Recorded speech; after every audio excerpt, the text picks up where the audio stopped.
প্রধানমন্ত্রী সফরের আগে জাতীয় পতাকা হাতে পথ অবরোধ করে বিক্ষোভ চা শ্রমিকদের। বানারহাট এলআরপি রোডে 4টে চা বাগান দীর্ঘ 5 সপ্তাহ ধরে বেতন দিচ্ছে না বলে অভিযোগ।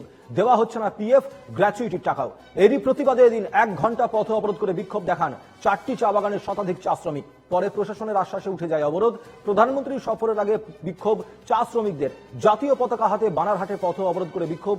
বানারহাটে 4টে চা বাগান বেতন দিচ্ছে না বলে অভিযোগ, দেওয়া হচ্ছে না গ্র্যাচুইটি পিএফ এর টাকাও। প্রতিবাদে এদিন 1 ঘন্টা পথ অবরোধ করে বিক্ষোভ। পরিতোষ রায় আমাদের প্রতিনিধি রয়েছেন এই মুহূর্তে টেলিফোনে আমাদের সঙ্গে। পিএফ এর টাকা দেওয়া হচ্ছে না, গ্র্যাচুইটি টাকা দেওয়া হচ্ছে না, প্রধানমন্ত্রী সফরের আগে চা শ্রমিকদের বিক্ষোভ, কি বলছেন তারা, অভিযোগ কি?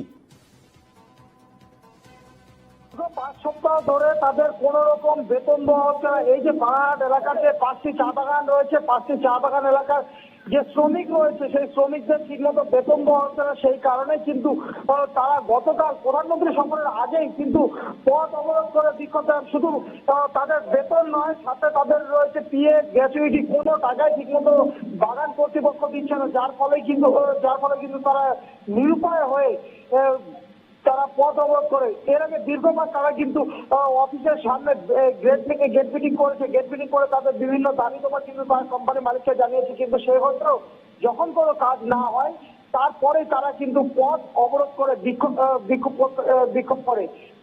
তাদের দাবি একটা যে তাদের বিল সঠিক টাইমে দেওয়া হোক, তার যাতে পরিবার চলে সেই কারণে যাতে বিল যেন সঠিক টাইমে দেওয়া হয়, গ্র্যাচুইটি এবং যে পিএফ যেন সঠিক টাইমে দেওয়া হয়, এই দাবি নিয়ে কিন্তু তারা পথ অবরোধ করে বিক্ষোভ করে। সুবিধ, বেশ, ধন্যবাদ পরিতোষ।